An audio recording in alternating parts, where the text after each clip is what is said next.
طراحی کردیم که حالا قیافتا شبیه ماشین کنترلیه، ولی خب از نظر فنی و تخصصی بخوایم بررسیش کنیم می‌بینیم که این خودرو نمونه کوچیکی از یک خودرویی که توسط کامپیوتر میخواد کنترل بشه. البته همه کارا الان توی این ماشین در واقع دستیه، ولی من تو نمونه‌های کامل‌تری که در آینده دارم می‌تونیم که یه خودروی واقعی رو با استفاده از یه لپتاپ کنترل کنیم.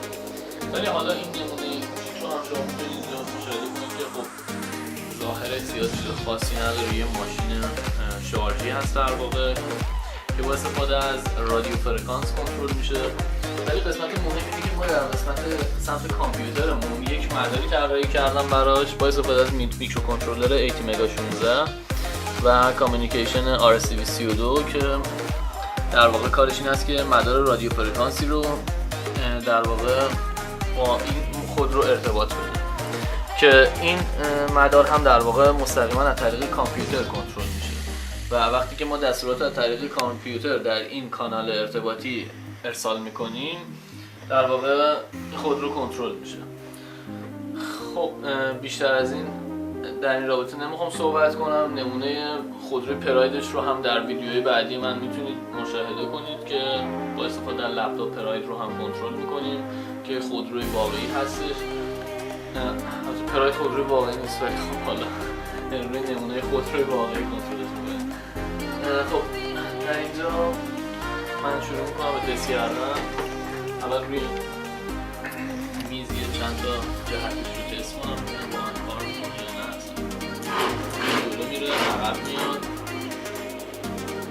چپ و راست حرکت میکنه. حالا رو زمین تستش میکنیم ببینیم که چطور هست.